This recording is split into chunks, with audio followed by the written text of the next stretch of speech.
આગામી સમયમાં આવી રહેલા તહેવારોના અનુસંધાને ડીસીપી ઝોન 2 ના અધ્યક્ષ સ્થાને શાંતિ સમિતિની બેઠક મળી હતી। આગામી સમયમાં ઈદ, ચેટીચંદ, રામનવમી સહિતના તહેવાર આવી રહ્યા છે। શહેરમાં શાંતિ બની રહે તે માટે શહેર પોલીસ કમિશનર નરસિંહ કુમાર કટિબદ્ધ છે, જેને લઈ શહેરના વિવિધ પોલીસ સ્ટેશનમાં આવતા શાંતિ સમિતિની બેઠક કરવામાં આવી રહી છે। ત્યારે આજે ડીસીપી ઝોન 2 અભય સોનીની અધ્યક્ષ સ્થાને શાંતિ સમિતિની બેઠક મળી હતી, જેમાં રાવપુરા અને નવાપુરા પોલીસ સ્ટેશન હદ વિસ્તારમાં આવતા શાંતિ સમિતિના સભ્યો બોલાવી તેમજ વિસ્તારના નગરસેવકને સાથે રાખી બેઠક યોજાઈ હતી, જેમાં ખાસ કરીને સૂચના આપવામાં આવી હતી કે સોશિયલ મીડિયાના ખોટા મેસેજ પર ધ્યાન ન આપવું અને જરૂર પડે તો પોલીસને પણ જાણ કરવી, જેથી પોલીસને મદદ થઈ શકે। આવી તમામ બાબતને લઈ બેઠકમાં ચર્ચા કરવામાં આવી હતી। નવાપુરા પોલીસ હોય, પીઆઈ હોય, ડિસ્ટાફ હોય, રાવપુરા હોય, તમામ લોકોની કામગીરી ખૂબ સારી હોય છે। એના લીધે કોઈ પણ ચિંતા કરતા નહીં। ત્યાં બધા બેઠેલા છે, વિસ્તારના આગેવાનો છે, નવાપુરા વિસ્તારના હોય, બધા મુખ્ય માણસો છે સાહેબ। એટલે એક એટલે કશું થાય જ નહીં। અને જે આપની કામગીરીના એના લીધે આપ કોઈ ચિંતા કરવાની નહીં, કોઈ કશું થવાનું નહીં। અમે બધા સાથે છે।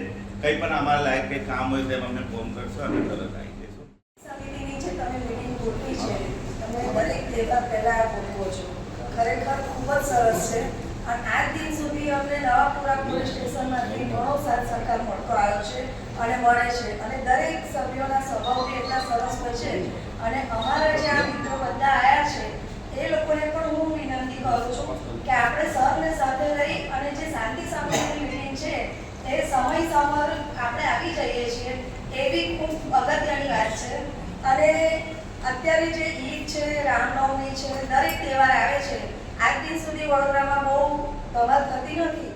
આવતા ચૈત્ર નવવર્ષ, ઈદ, રામનવમી, હનુમાન જયંતિ અને બધા તહેવારોના ધ્યાને લઈને રાવપુરા, નવાપુરા વિસ્તારમાં અને સમગ્ર શહેરમાં શાંતિ જળવાઈ રહે, તહેવારો દરમિયાન કોઈ પણ બનાવ ના બને, આ માટે અમે લોકોએ રાવપુરા અને નવાપુરા પોલીસ સ્ટેશન વિસ્તારમાં રહેતા શાંતિ સમિતિના સભ્યોને અહીંયા બોલાવ્યો છે। આજે એમના જોડે ખૂબ જ ડિટેલમાં ચર્ચા કરી છે અને એમને ખાસ તौरથી જે યુવાધન છે એમને સોશિયલ મીડિયા ઉપર ચાલતા ફેક મેસેજ અથવા ગેરમાર્ગે એવા કોઈ મેસેજ દોરે અને એના ઉપર કોઈ પણ પગલાં લેવે, આ અંગે સમજ કરવામાં આવેલી હતી। કોઈ પણ એવા એમને વાયરલ મેસેજ એવા મળે તો તરત પોલીસને જાણ કરે અને યુવાધનને સ્પેશિયલી મોટિવેટ કરે કે ભાઈ એવા આપણે જે ફેક મેસેજ હોય અથવા સોશિયલ મીડિયા પર જે પણ મેસેજ હોય એના ઉપર ધ્યાન નહીં આપવાનું, પોલીસને સદંતર અપડેટ રાખવાનું અને આપણે સમાજમાં એક શાંતિ અને સમૃદ્ધિ અને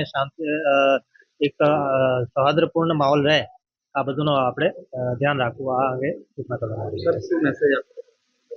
કોઈ પણ એવો સોશિયલ મીડિયા ઉપર મેસેજ મળે, કોઈ વાયરલ મેસેજ મળે અથવા કોઈ પણ અમને ગેરમાર્ગે દોરે તો તુરંત પોલીસને જાણ કરો અને વિસ્તારમાં કોઈ પણ એવા ધમાલ કરનાર લોકો હોય એની સૂચના પણ પોલીસને આપો। અમે બધા કાયદેસર રીતે જે પણ થાય આ બધું અમે કરીને શાંતિપૂર્ણ કામ કરવાનું।